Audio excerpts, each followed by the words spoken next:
নমস্কার। পাঠ করছি আজকের গল্প। বুদ্ধদেব গুহ রচিত বাবা, মা, আমি ও পরমা। মিনিটা ঘুমিয়ে পড়েছে। বড় অবেলাতে ঘুমোলো।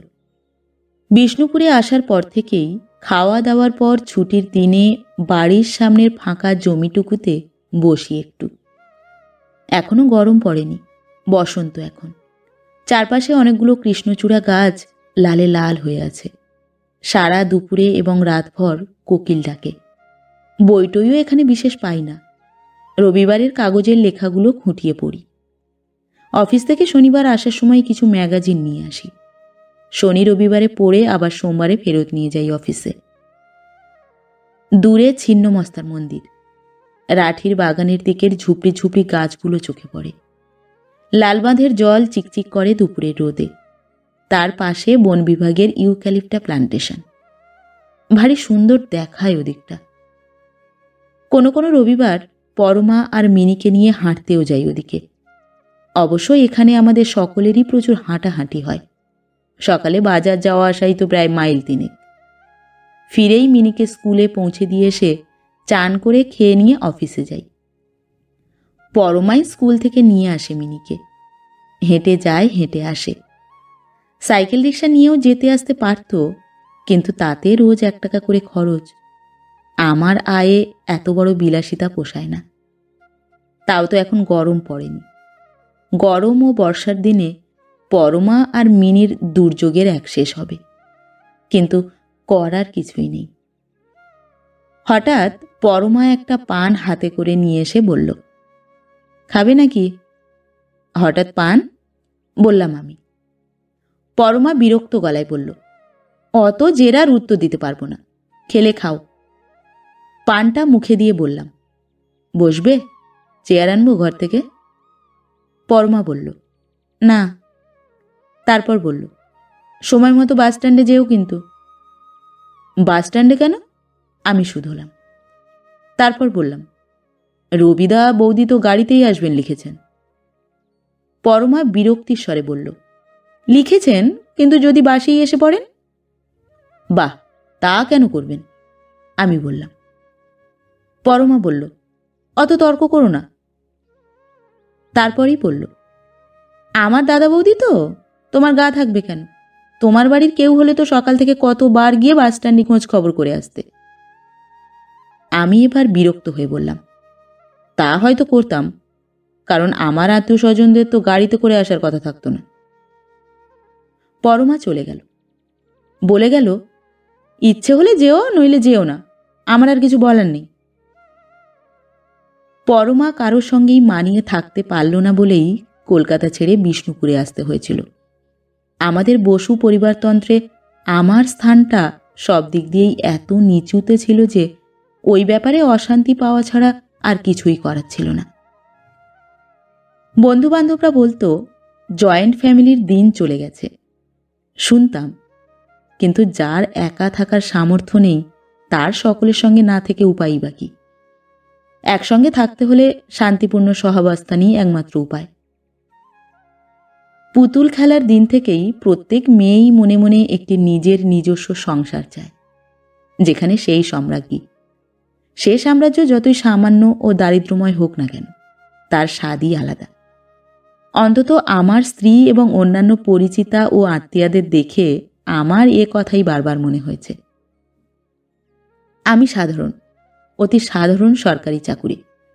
কলকাতার বাড়িতে মা, বাবা, নিঃসন্তান কাকা কাকিমা, 2 দাদা, সকলের ও আমার রোজগারে মিলেমিশে রীতিমতো সচ্ছলভাবেই দিন কেটেছে। কিন্তু সচ্ছলতাই সংসারের একমাত্র কাম্য বস্তু নয়, বিশেষত পরমাদের মতো মেয়েদের কাছে। সিনেমা দেখতে যাওয়া নিয়ে, পুজোর খরচ নিয়ে, মায়ের ঠাকুর ঘরে বাতি দেওয়া নিয়ে, ছোট বোনের বাচ্চা হওয়ার সময় বোন ভগ্নিপতির আমাদের অপরিসর বাড়িতে দীর্ঘদিন থাকা নিয়ে অনেকই অশান্তি।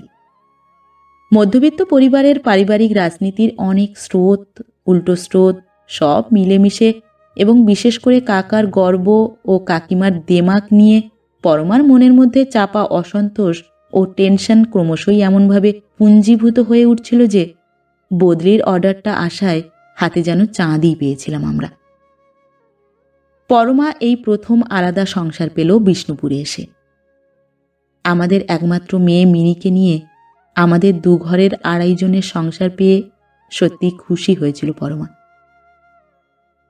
অফিস যাওয়ার আগে যখন থলে হাতে বাজারে যেতাম, পরমা তাড়াতাড়ি চা করে দিয়ে বলতো, আজ একটু সজনে খাড়া এনো, সঙ্গে 1 ফালি কুমড়ো, কুচো মাছ পেলেও এনো। ওর ছেলে মানুষ স্টোভের আঁচে লাল মুখে এসব গিন্নিবান্নি কথা শুনে অবাক লাগতো আমার। এখানে কুচো মাছ বড় একটা পাওয়া যায় না, বেশি ছোট পোনা, কিন্তু টাটকা। যা মাইনে পাই তাতে রোজ মাছ খাওয়া অসম্ভব। কিন্তু পরমার গিন্নিপনাতে ধোঁকার বা ছানার ডালনা, ধনেপাতা দিয়ে লাউ বড়ির তরকারি, চরু নারকোল ভাত, এসব নতুন নতুন নিরামিষ পদ খেয়ে মাছের শোক প্রায় ভুলতেই বসেছিলাম। কলকাতার এজমালি সংসার ছেড়ে এসে নিজের সংসার পাততেই মায়ের হাতের রান্নার কথা বড় মনে পড়ত। পরমা একে একে তাদের বাড়ির সমস্ত স্পেশালিটি রেঁধে এবং খাইয়ে আমাকে দত্তবাড়ির রন্ধন ঐতিহ্যে বিশ্বাসী করে তুলল। বোসবাড়ির রান্নার স্বাদ প্রায় ভুলেই যেতে বসেছি এখন আমি। মাঝে মাঝে আমার মন কেমন করত। মায়ের পেটে একটা টিউমার আছে, এক্স-রে করার কথা ছিল, হলো কিনা কে জানে। দাদারা যেহেতু কৃতি, এসব কাজ ছিল আমার। দাদাদের সময়ই হতো না মাকে নিয়ে ডাক্তারখানায় বা হাসপাতালে যাওয়ার। বর্দা অফিস থেকে গাড়ি পেত, কিন্তু এসব ব্যক্তিগত কাজে সেই গাড়ি ব্যবহার করতে বর্দা সততায় বাধ্য। অথচ শালাশালিদের নিয়ে সেই গাড়ি চড়েই পিকনিকে বা ম্যাসাঞ্জরে যেতে সেই সততা বিঘ্নিত হতো না। বাবার ব্লাড সুগারটা খুব বেড়েছিল। আসার আগে দেখে এসেছিলাম খাওয়ার পরে রক্ত নিয়ে 220। গুড় খেতে খুব ভালোবাসেন বাবা, মায়ের কথা কানেই নেন না। এখনো গুড় খেয়ে যাচ্ছেন কিনা তা দেখবার কেউ নেই, এ কথা ভেবেও চিন্তা হতো। নিজের পরিবার ছেড়ে এসে প্রায়ই মনে হতো যে সুখ আর আরাম বোধহয় এক নয়। আরও মনে হতো যে আমরা যতই ইংরেজি শিখে থাকি না কেন, স্বতন্ত্র সংসারে বিশ্বাস করি না কেন, আমাদের অস্তিত্ব যৌথ পরিবারের অনেকই গভীরে প্রথিত আছে। নিজের সংসারের সব সুখ স্বাধীনতা দিয়েও বোধহয় সেই দুঃখ মিশ্রিত আনন্দের সমান হয় না নিত্যি। কিন্তু কিছুই বলতে পারতাম না মুখে, পরমার খুশি সুখোজ্জ্বল মুখের দিকে চেয়ে। মিনিটা তার দাদু দিদাকে বড়ই মিস করত। বাবা প্রত্যেকদিন ও যতদিন না স্কুলে ভর্তি হয় ওকে নিয়ে সকালে বসতেন। বাবাই ওকে অক্ষর পরিচয় করান, ইংরেজি ও বাংলা। অঙ্ক করাও শেখান তিনি। সে যুগের প্রেসিডেন্সির অঙ্কের ছাত্র ছিলেন বাবা। মা ভক্ত প্রহ্লাদের কথা বলতেন মিনিকে, ঠাকুরমার ঝুলি থেকে গল্প পড়ে শোনাতেন। কখনো বা অবন ঠাকুরের রাজকাহিনী, রবি ঠাকুরের শিশু ভোলানাথ।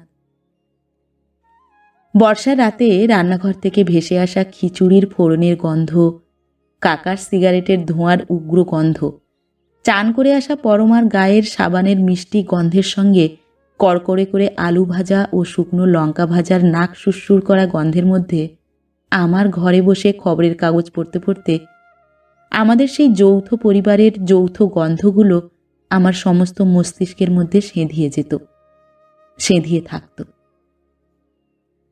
মিনি যখন আরও ছোট ছিল, একদিন সন্ধ্যাবেলায় সিঁড়ি দিয়ে নামতে গিয়ে পড়ে গিয়েছিল। আজও মনে আছে, দাদা অফিস থেকে ফিরছিলেন তখন, দারুণ ইস্ত্রি করা একটা দামি বাদামি রঙা স্যুট পরে। দাদা দৌড়ে এসে ছাদের ফুলের টবের জন্য শুকোতে দেওয়া গোবর মাখা জুতো শুদ্ধ মিনিকে বুকে তুলে নিয়েছিলেন ভয়ার্ত চিৎকার করে। আমি সিঁড়ির মুখে দৌড়ে গিয়েই দেখেছিলাম বাবা, মা, কাকা, কাকিমা, দাদা, বৌদিরা সকলে ভিড় করে আছেন। কাকা পায়জামা আর হাতকাটা গেঞ্জি পরে বারান্দার লম্বা হাতলওয়ালা ইজি চেয়ারে বসে সিগারেট খাচ্ছিলেন। ওই অবস্থাতেই মিনিকে দাদার কোল থেকে ছিনিয়ে নিয়ে ট্যাক্সি করে ডাক্তারখানায় নিয়ে গিয়েছিলেন। কাকার সঙ্গে মেজদা ও পরমাও গিয়েছিল। তখন সিঁড়ির মুখে দাঁড়িয়ে থাকতে থাকতে আমার হঠাৎই মনে হয়েছিল যে আমার মাত্র 5,000 টাকার লাইফ ইন্স্যুরেন্স থাকলেও আসলে আমার এবং আমার স্ত্রী ও কন্যার জীবন দারুণভাবে সুরক্ষিত। সে রাতে একা ঘরে বসে বড় অপারগ মনে হয়েছিল নিজেকে। আমাদের বাসস্থানের মালিক যে কাকাকে দাম্ভিক ও বরদাকে হৃদয়হীন চালিয়াত, যে মেজদাকে স্বার্থপর বলে বিশ্বাস করতে আরম্ভ করেছিলাম, তাদেরও চরিত্রের যে অন্য বহু দিক আছে। কোনো মানুষকেই যে আমরা প্রাত্যহিকতার বিচারে সঠিক বিচার করতে পারি না, এ কথা ভেবেই বারবার নিজেকে একদিকে কৃতজ্ঞ, অন্যদিকে ছোট বলে মনে হয়েছিল। ভেবেছিলাম বরদার ছোট ছেলে তুমু, যে মিনির বয়সী, সে সিঁড়িতে পড়ে গেলে আমি কি করতে পারতাম? আমি কি আমার অফিস যাওয়ার সবচেয়ে দামি পোশাকে গোবর লাগা জুতো শুদ্ধ তুমুকে কোলে তুলতাম? তুমুর জন্যে সে রাতে কি ওষুধ ইঞ্জেকশন করে 100 টাকা খরচ করে ফেলতে পারতাম? তারপরেই মনে হয়েছিল, না, তা পারতাম না সত্যি, কিন্তু আমি সারা রাত জেগে তুমুকে সেবা করতে পারতাম। আমার শরীর দিয়ে সামর্থ্যের অভাব পূরণ করতাম। আমি প্রমাণ করতাম অন্যভাবে যে আমি দাদার ছেলে তুমুকে আমার মিনির চেয়ে একটু কম ভালোবাসি না। কিন্তু যাগ্গে এসব কথা। পরমার মামাতো দাদা বৌদি আসবে আজ আমাদের এখানে বেড়াতে। আজ মাসের 25 তারিখ। কাল মানিব্যাগে দেখেছিলাম 30টি টাকা আছে। ওরা বড় লোক, ডাক্তার দুজনেই। কলকাতায় নিজেদের গাড়ি বাড়ি আছে। পরমার নিজের দাদারদের সামর্থ্য ছিল না। ছোটবেলায় ওর বাবা মারা গিয়েছিলেন। এই দাদাই পরমার বিয়ের সময়ে বেশি খরচ দিয়েছিলেন। সে বাবদে পরমার কৃতজ্ঞতা তাঁদের প্রতি স্বাভাবিকই। আমি আজ বাজারে যাওয়ার সময়ে পরমা কিছু বলেনি, অন্যদিন ফর্দ করে দেয়। আজ বলেছিল হেসে, আমি কি বলবো, তোমার যা খুশি তাই এনো। বাজারে গিয়ে 20 টাকা খরচ হয়ে গেল তেল টেল নিয়ে। কিন্তু বাড়ি ফিরে থলে উপর করে রান্নাঘরের বারান্দাতে ঢেলে দিলাম যখন, তখন পরমার মুখটা কালো হয়ে গেল। বেশি কিছু বলল না, শুধু বলল, অনেক বাজার করেছ দেখছি আজ। কিন্তু আমি পরিষ্কার বুঝলাম যে ওর দাদা বৌদির জন্যে আমি আরও অনেক কিছু বাজার করব বলে ভেবেছিল ও। আমার বড় লজ্জা হয়েছিল, দুঃখ। একটা হাওয়া উঠেছে মাঠে, খোয়াইয়ে, বনে বনে। কৃষ্ণচূড়া সবুজ পাতা ও লাল ফুলে ভরা ডালগুলো নৌকার পালের মতো ফুলে ফুলে দুলে দুলে উঠছে। খবরের কাগজটাকে একটু নাড়াচাড়া করেই উঠে পড়লাম। বাসস্ট্যান্ডে যাওয়ার কোনোই প্রয়োজন ছিল না, তবুও সময় মতো উঠলাম। ঘরে গিয়ে পায়জামার উপর পাঞ্জাবিটা চাপিয়ে নিলাম। পরমা জানালার পাশে চেয়ারে বসে ইউক্যালিপটাস বনের দিকে চেয়েছিল। কি যেন ভাবছিল। ওর চোখের দৃষ্টি বহু দূরে নিবদ্ধ ছিল, কেমন উদাস দেখাচ্ছিল ওকে। হঠাৎ মুখ ফিরিয়ে ও বলল, অমন হাব হাতের মতো যাওয়ার দরকার কি? শার্ট প্যান্ট বের করে দিচ্ছি, পরে যাও।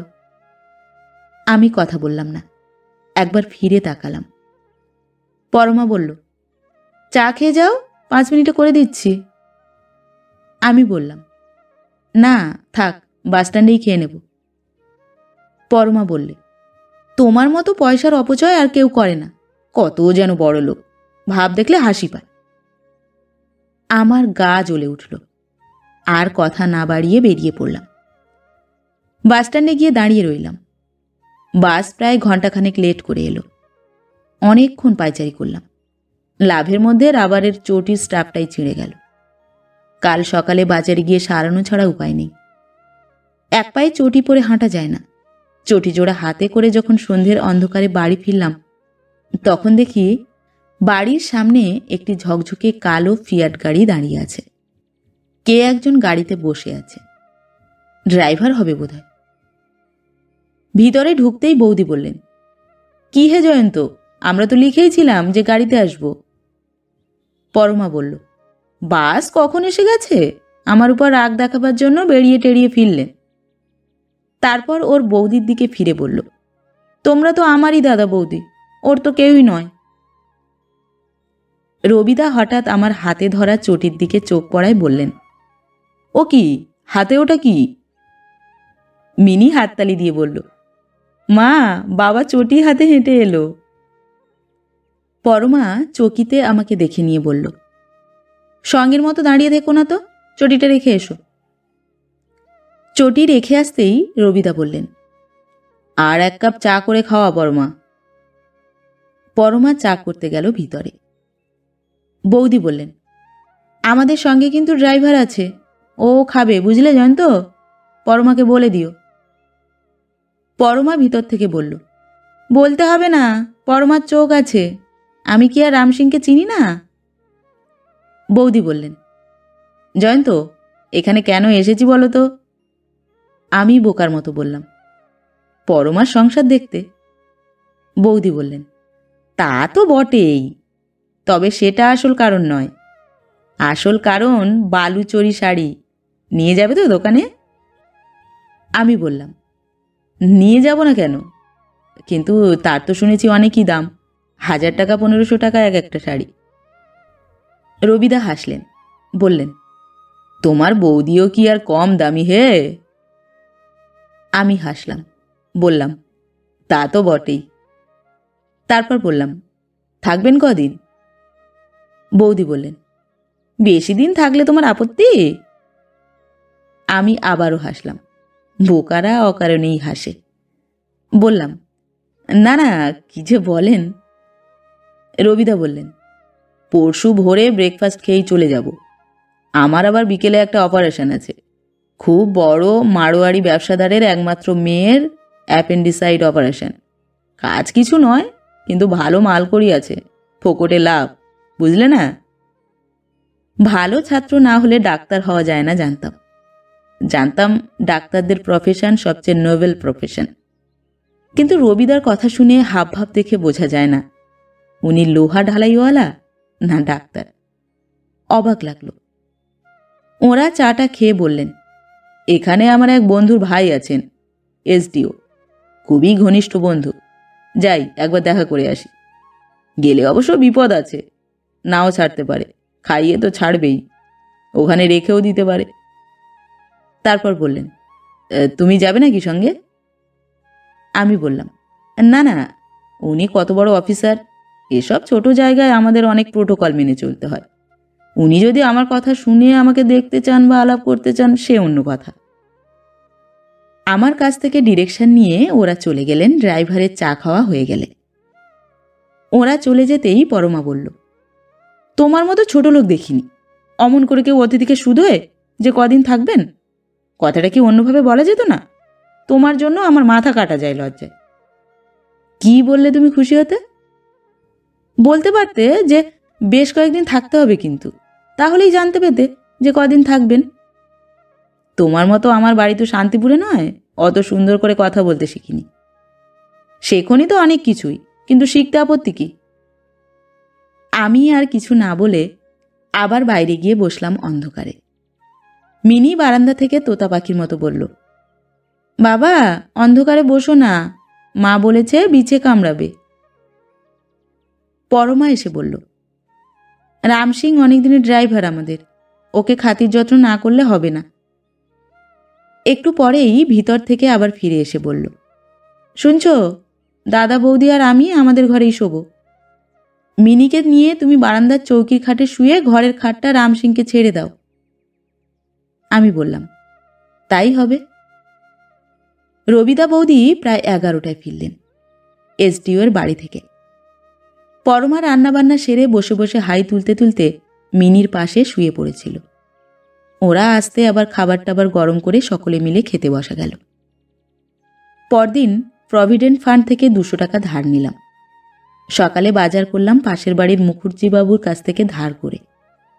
সকালে বৌদি বলেছিলেন যে, তোমার দাদার কোলেস্ট্রল বেড়েছে, নীল মিট ছাড়া কিছু খান না, পাঁঠার মাংস এনো না, কিন্তু চিকেন এনো জয়ন্ত। তারপর বললেন, এখানে অ্যাসপ্যারাগাস পাওয়া যাবে? পেলে তোমার দাদাকে সঙ্গে একটু অ্যাসপ্যারাগাসের স্যুপ করে দেওয়া যেত। পরমা বলল, কাকে কি বলছো বৌদি? ও এসবের নামই শোনেনি। তবে হ্যাঁ, চিকেন আনবে। আর মাছ? বৌদি বললেন, বড় রুই মাছ পেলে এনো, অনেকদিন মুড়ি ঘন্ট খাই না। কলকাতায় তো পার্টি ফার্টি লেগেই আছে রোজই, আজ ককটেল কাল ডিনার। দিশি রান্না খেয়ে যে একটু সুখ করবো তার উপায় নেই। বাজার সেরে কোনো ক্রমে খেয়ে আমি অফিসে গেলাম। পরমা আমাকে বলল, তোমায় নিয়ে যেতে হবে না, আমরা আস্তে সুস্তে খেয়ে দিয়ে শাড়ির দোকানে যাব, আমি তো চিনি। বললাম, মিনির স্কুল? পরমা বলল, মেয়ে আমার এমন কিছু MSc পড়ছে না, সবে তো KG1, কদিন কামাই করলে কিছু হবে না। মামা মামি এসেছে, ওকেও নিয়ে যাব সঙ্গে। অফিস থেকে ফিরে দেখলাম পরমা গলদঘর্ম হয়ে রান্না করছে, আর মিনিটা ভর সন্ধে ঘুমোচ্ছে। আমি বললাম, চা খাওয়াতে পারো 1 কাপ? পরমা বলল, মুখ হাত ধোও, করে দিচ্ছি। পরমার গলার স্বরটা অন্যরকম শোনালো। পরক্ষণেই বলল, ঢের ঢের ছোট লোক দেখেছি, এমনটি দেখিনি, খালি বড় বড় কথা আর চালিয়াতি, চক্ষু লজ্জা বলেও কোনো ব্যাপার নেই। দেখছে লোক নেই, জন নেই, রান্না করছি, নিজে বাসন মাজছি, একটু সাহায্য করতেও তো পারতো বৌদি। মেয়েটাকে সঙ্গে নিয়ে গেল, একটা চকলেট তো কিনে দিতে পারতো। 3 বালুচরি শাড়ি কিনলো, জানো কত দাম বলো তো? 3টের দাম 2500 টাকা। আমি বুঝলাম কোথায় লেগেছে পরমার। ওই দোকানে আমার সঙ্গে গিয়ে বহুবারও শাড়ি নেড়ে চেড়ে দেখে এসেছে। ওর বহুদিনের শখ একটা লাল পাড় গরদের শাড়ি, দাম প্রায় 150 মতো। আমার কাছে তাই অনেক। ঠিক করেছিলাম একজন জানাশোনা তাঁতির কাছ থেকে নিয়ে মাসে মাসে 20 টাকা করে শোধ করে দেব। যে মেয়ের পক্ষে 150 টাকার শাড়িও স্বপ্ন, তারই সামনে অন্য মেয়ে 2500 টাকার শাড়ি কিনলে তা কি সহ্য হয়? আমি কিছু বলার আগেই পরমা আবার বলল, এই যে বড় রুই মাছ আর চিকেন কিনলে, টাকা পেলে কোথায়? এত টাকা কোথায় লুকিয়ে রেখেছিলে? বললাম, পরমা, তোমার মনটা বড় ছোট হয়ে গেছে। এই দাদাই না তোমার বিয়ে দিয়েছিলেন, এরা আসবেন বলেই না তুমি কতদিন ধরে অপেক্ষা করছিলে, আর আসতে না আসতেই তুমি এত সব কথা বলছো। পরমা প্রায় কেঁদে ফেলল, বলল, তুমি বুঝবে না, আমার জন্য আমার ভাবনা নেই, ভাবনা ছিল না, কিন্তু তুমি গরিব বলে ওরা তোমার কাছে বড় লোকই দেখাতে এসেছেন। S2 এর বাড়িতে উঠলেই তো পারতেন। গরিবের বাড়ি উঠে যদি তাদের কোনো রকম কনসিডারেশন না থাকে, তাহলে কি বলতে পারি? বললাম, ওরকম করো না, ওরা তোমার কত আপন লোক, আমি তো আনন্দই পেলাম, আমি তো যা করার করছি হাসি মুখেই, তুমি এতে অন্যরকম ভাবছো কেন? আমি যদি তোমাকে কিছু বলতাম তাহলে তুমি লজ্জা পেতে পারতে, আমি তো কিছুই বলিনি। তোমার এত আপনজনের জন্য আমি কিছু করতে পারছি বলে কত ভালো লাগছে আমার। 5 বছর বিয়ে হয়েছে, তোমার জন্যে বা তোমার আত্মীয় স্বজনের জন্য তো কিছুই করিনি, করতে পারিনি। এইবার যখন সুযোগ এলো তখন হাসি মুখে এই সুযোগের সদ্ব্যবহার করো। পরমা মুখ তুলে অনেকক্ষণ আমার দিকে চেয়ে রইল, চোখ বড় বড় করে। ওর মুখ দেখে মনে হলো ও আমাকে চেনে না। তারপর বলল, যাও শিগগির হাত মুখ ধুয়ে এসো, চা জল খাবার খেয়ে নাও। বাথরুম থেকে এসে চা জল খাবার খেতে খেতে আমি বললাম, ওরা কোথায় গেলেন? পরমা বলল, বাঁকুড়ায় পোড়ামাটির ঘোড়া কিনতে। তারপরেই আমার সামনে এসে আমার চোখের দিকে সোজা তাকিয়ে বলল, তুমি প্রভিডেন্ট ফান্ড থেকে টাকা ধার করেছো না? আমি ওর চোখের দিকে তাকিয়ে হেসে বললাম, হ্যাঁ। ওর ডান হাতে খুন্তি ছিল, আমার নাকের সামনে খুন্তি নেড়ে বলল, কত? বললাম, 200। 200 বলেই দীর্ঘশ্বাস ফেলল পরমা। ওর চোখের দৃষ্টি নরম হয়ে এলো। খুন্তিটাকে খাওয়ার টেবিলের উপর নামিয়ে রেখে আমার একেবারে কাছে এসে বলল, তোমার উপর বড় অত্যাচার হলো গো, আমি খুব অবিচার করলাম তোমার উপর। আমার গলার কাছে কি যেন দলা পাকিয়ে এলো। আমি বললাম, ওরকম করে বলো না, ওরা তোমার কত আপনারজন, তোমার জন্য যারা এত করেছেন তাদের জন্য আমি করব না, তা কি হয়? পরমা বলল, খুব খারাপ হলো, নিজের উপর খুবই অন্যায় করছো তুমি। রবিদা বৌদি চলে যাবার কদিন বাদেই অফিসে বাবার হাতে লেখা একটি পোস্টকার্ড পেলাম। বাবা লিখেছেন, রমেনের পীড়াপিড়িতে আমি ও তোমার মা এই মাসের 30 তারিখে বিষ্ণুপুরে যাইতেছি। রমেন তাহার অফিসের গাড়ি বন্দোবস্ত করিয়া দিয়াছে। সেই গাড়ি আমাদের সহিতই থাকিবে। আমরা 3 দিনের মধ্যে যাইতেছি। সাক্ষাতে আর সমস্ত খবর দিব। আশা করি তুমিও পরমা কুশলে আছো। মিনিকে আমার আদর জানাইও। বাবা মা আমার কাছে আসবেন, এর চেয়ে বেশি আনন্দের আর কি হতে পারে? কিন্তু এ যে কত বেদনাদায়ক তা অযোগ্য ছেলে মাত্রই জানে।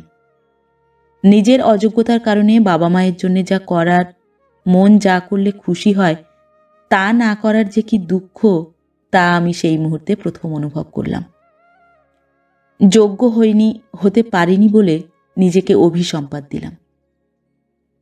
পরমা গত 2 দিনের অক্লান্ত পরিশ্রমে বেশ অসুস্থই হয়ে পড়েছে।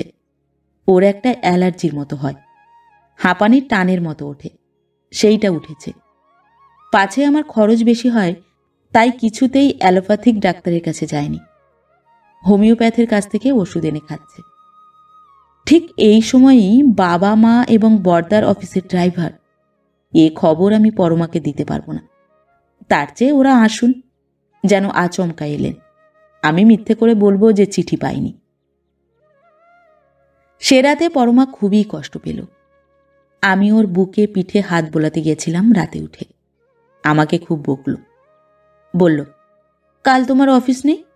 আমার কি কাজ? 2.5 জনের জন্য একটু রান্না, আর সারাদিন তো বাড়িতেই শুয়ে থাকি। আমি ঠিক হয়ে যাব, তুমি ঘুমোও তো দেখি গিয়ে। চলে যেতে যেতে মিনির ঘুমন্ত মুখে চোখ পড়ল আমার। মেয়েটার মুখের দিকে চাইলেই বড় কষ্ট হয়, বুকের মধ্যেটা মুচড়ে ওঠে।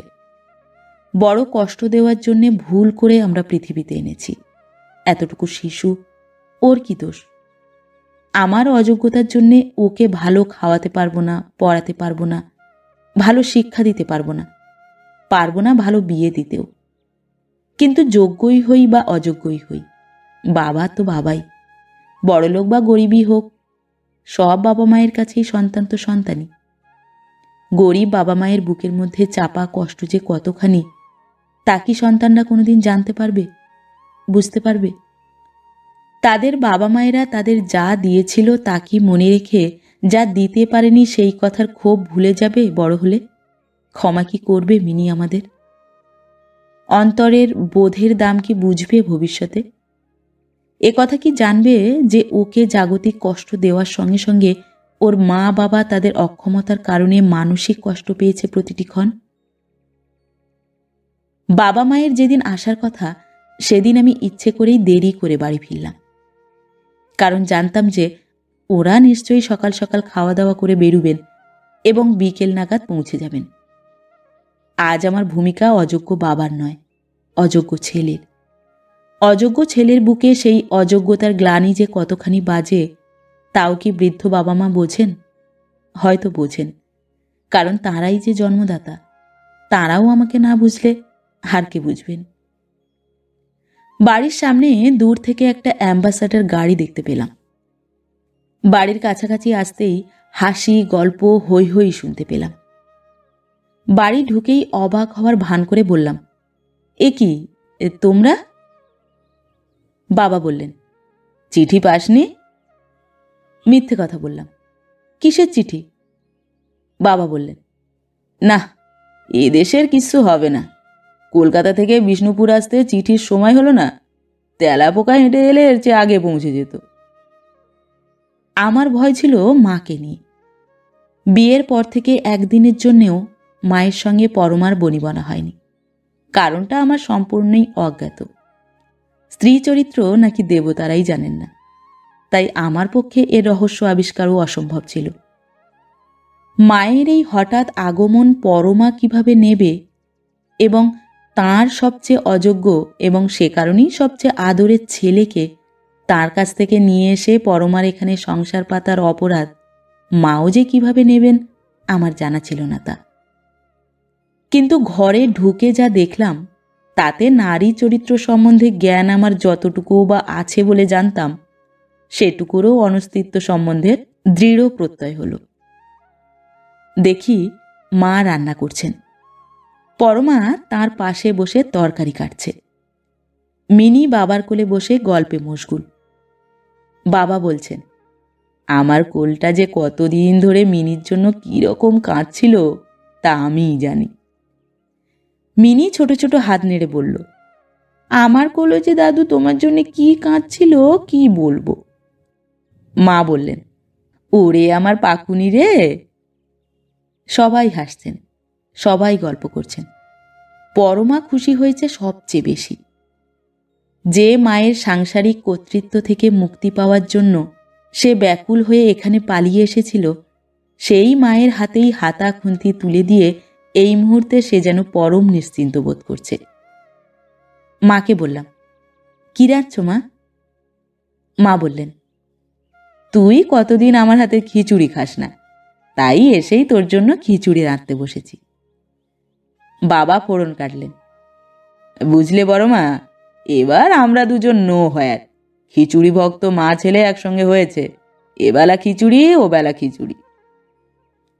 মা বললেন, জানিস খোকন, তুই কড়াইশুটির চপ খেতে ভালোবাসিস, তাই বড় খোকার টিনের কড়াইশুটি দিয়ে দিল আমার সঙ্গে। বড় বৌমা বলল, মা আপনি গিয়েই খোকনকে খিচুড়ি আর কড়াইশুটির চপ রেঁধে খাওয়াবেন।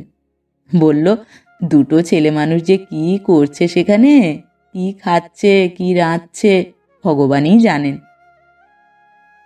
বাবা বললেন, তোর আর পরমার জন্য রাধু দুটো ফোল্ডিং ইজি চেয়ার দিয়ে দিয়েছে রে, তোরা দুজনে বসে গল্প করবি, খবরের কাগজ পড়বি। তুই যে চেয়ারটাতে বারান্দাতে বসে খবরের কাগজ পড়তিস, রাধু সেই চেয়ারটা দেখে রোজ বলতো, খোকনের বিষ্ণুপুরের কোয়ার্টারে ইজি চেয়ারের অভাবে নিশ্চয়ই ওর খুব কষ্ট হচ্ছে, চেয়ারটাই পাঠিয়ে দিয়েছে গাড়ির মাথায় করে। রাধু অর্থাৎ কাকা যে আমার মতো অপদার্থ কেরানি ভাইপোটিকে নিয়েও এতখানি ভাবতে পারেন তা আমার স্বপ্নেরও বাইরে ছিল। আমার চোখের পাতা ভারী হয়ে এলো। কত যে জিনিস এনেছেন বাবা মা। পরমা কই মাছ ভালোবাসে, তাই মেজ বৌদি হাঁড়ি করে কই মাছ পাঠিয়েছেন। বলেছেন বিষ্ণুপুরে নাকি কই মাছ পায় না ওরা। মেজ বৌদি হয় জানেন না অথবা জানলেও মানতে চান না যে কই মাছ বাজারে উঠলেও তা কিনে খাওয়ার সামর্থ্য আমার নেই। পরমা বলল, মা 3 দিন থাকলে কিন্তু হবে না, বর্দার গাড়ি পাঠিয়ে দিন কালই, ও চিঠি লিখে দেবে ড্রাইভারের সঙ্গে। আপনি আর বাবা আমাদের সঙ্গে 1 মাস থাকবেন কম করে। এসে যখন পড়েছেন না বলে কয়ে, তখন 1 মাসের আগে ছাড়ছি না, কোনো কথাই শুনছি না আমি। বলেই বাবার দিকে ফিরে বলল, কি বাবা? বাবা বললেন, এখন তো আমার কোনো মত নেই, তোমার সংসারে এসেছি, তুমি যা বলবে তাই শুনবো। কতদিন, কত বছর পরে সে রাতে যে কত আনন্দ করলাম তা কি বলবো। মিনিটা রাত 12টা অবধি জেগেই রইল। খাওয়া দাওয়ার পর মা ওকে নিয়ে প্রহ্লাদের গল্প বলে ঘুম পাড়ালেন। পরমা বাবা মা আর মিনিকে ওর ঘর ছেড়ে দিল জোর করে, কোনো কথা শুনল না। বর্দার অফিসের ড্রাইভারকে মিনির ঘরের খাটে আদর যত্ন করে বিছানা করে শোয়ালো। নিজে বোধহয় বহুদিন পর, মিনি হওয়ার পর এই প্রথম আমার সঙ্গে শুলো ঢাকা বারান্দায়। সকালে ঘুম ভাঙতে দেরি হয়ে গিয়েছিল একটু। উঠে দেখি মা চায়ের জল চাপিয়ে বাইরে নতুন ইজি চেয়ারে বাবার পাশে বসে আছেন। আমাকে দেখেই চা করে দিলেন। বললেন, তোর সঙ্গে আর 1 কাপ খাই। পরমাকে দেখলাম না। ভাবলাম সকাল সকাল চান করে নিতে গেছে বোধহয় বাথরুমে। চায়ের কাপ নিয়ে বাইরে এসে দেখি গাড়িটা নেই। বাবাকে শুধোতে বাবা বললেন, পরমা নিয়ে গেছে, বলল এক্ষুনি আসছি। আমি অবাক হয়ে বললাম, পরমা? এত সকালে ওর কি কাজ?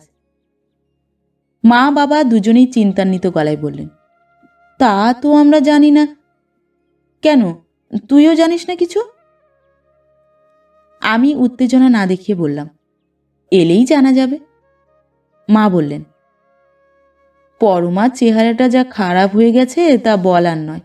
লোকজন নেই, সব একা করতে হয়, অভ্যেস নেই, পারে নাকি এতটুকু মেয়ে, তার উপর মিনিকে দেখা, সব একা হাতে। একটু পর পরমা ফিরল, 1 চাঙাড়ি গরম জিলিপি সিঙ্গাড়া নিয়ে। বাবাকে বলল, বাবা খান, আপনি গরম জিলিপি ভালোবাসেন। তারপর একটা ছোট ঠোঙা বের করে বলল, মা, এটা আপনার, আপনি ভালোবাসেন। মা বললেন, কি রে ওটা? দেখুন, বলে পরমা হাসল। মায়ের সুন্দর মুখ হাসিতে উজ্জ্বল হয়ে উঠল। মা বললেন, বোঁদে? ভিতরে যাওয়ার সময় পরমা আমাকে ডাকল, বলল, চা খেয়ে একটু শুনে যেও। ভিতরে যেতেই শোবার ঘরের দরজা বন্ধ করে পরমা আমার হাতে অনেকগুলো 100 টাকার নোট আর অনেকগুলো খুচরো নোট দিল। ফিসফিস করে বলল, 1250 টাকা আছে, তার মধ্যে 5 টাকা খরচ হয়েছে জিলিপি টিলিপিতে। আমার বিশ্বাস হচ্ছিল না, অত টাকা বহুদিন দেখিনি একসঙ্গে। খুব উত্তেজিত হয়ে পড়লাম আমি। বললাম, এত টাকা কোথায় পেলে তুমি এই সকালে? পরমা বলল, আমার একটা গয়না বেচে দিয়ে এলাম মধু শেখরার কাছে। আমি বিশ্বাস না করে বললাম, দোকান তো এখনো খোলেনি। দোকানে নয়, বাড়িতে গিয়েছিলাম। সে কি, কি সাংঘাতিক কাণ্ড! 7 সকালে গয়না বিক্রি করলে সংসারে অলক্ষ্মী আসে, জানো নাকি তুমি? কি লক্ষ্মী আর কি অলক্ষ্মী আমাকে শেখাতে হবে না তোমার। এখন সরো, তাড়াতাড়ি দরজা খুলি, নইলে বাবা মা কি মনে করবেন। বললাম, ছি ছি, কেন এমন করলে? তুমি জানো কত ছোট করলে আমাকে তোমার কাছে? পরমা তখন হাসছিল। বলল, বাবা মাকে 1 মাস রাখবই আমি। হয়তো তুমিও একদিন বড় অফিসার, বড় লোক হবে, কিন্তু বাবা মার জন্য কিছু করার সুযোগ আর নাও আসতে পারে। বাবা মার জন্য যা করবে, ভগবান তার 10 গুণ তোমাকে ফেরত দেবেন। হেসে ফেলে বললাম, তাহলে 10 গুণ ফেরত পাওয়ার জন্য এই কাণ্ডটা করলে? কিন্তু হাসলাম যে কি করে জানি না। পরমা এবার পরিপূর্ণ হাসল। হাসলে ওর গালে ভারী মিষ্টি টোল পড়ে একটা। বলল, আগে না স্যার, তোমাকে হারাবার জন্যই করলাম। তুমি কি ভেবেছ তুমিই জিতে যাবে? আমিও কি জিততে জানি না? কিন্তু মিনির ভবিষ্যৎ, এইভাবে চললে ওর কি হবে? পরমা রেগে উঠল, বলল, সরো, দরজা খুলতে দাও। তারপর আমার দিকে মুখ ফিরিয়ে বলল, নিজের মা বাবার কারণে কারো ছেলে মেয়ের ভবিষ্যৎ নষ্ট হয় এ কথা আমি মানিনি, বিশ্বাসও করিনি। আমি যা করেছি বেশ করেছি। আমার গয়না আমি যা খুশি করব। আমি তা বিক্রি করি, দিয়ে দিই, ফেলে দিই, তোমার তাতে কি? বলেই দরজা খুলে রান্নাঘরে গেল। আমি বাইরে এসে বাবার পাশে বসলাম। মা ভিতরে গেলেন পরমাকে রান্নায় সাহায্য করতে। কৃষ্ণচূড়া গাছের শিকড়গুলো চারিদিকে ছড়িয়ে গেছে। আমার বাবার পাশে আমি। বাবাকে আজকাল বেশ বুড়ো বুড়ো দেখায়। চুলগুলো সবই সাদা হয়ে গেছে, দাঁড়ালে কুঁজো লাগে। হাতের শিরাগুলো দেখা যায় গাছের শিকড়ের মতো।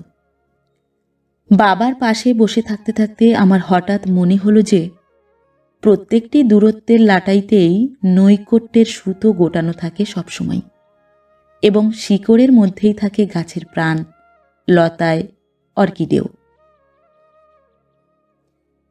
বাবা, মা, আমি, পরমা এবং মিনি। নমস্কার। পরবর্তী গল্প নিয়ে খুব শিগগির ফিরে আসছি। ততক্ষণ সবাই ভালো থাকবেন, সুস্থ থাকবেন। গল্প পাঠ ভালো লাগলে গল্পটিতে একটি লাইক করবেন এবং ভিন্ন ভিন্ন স্বাদের অডিও স্টোরি শোনার জন্য অবশ্যই চ্যানেলটি সাবস্ক্রাইব করবেন। ধন্যবাদ।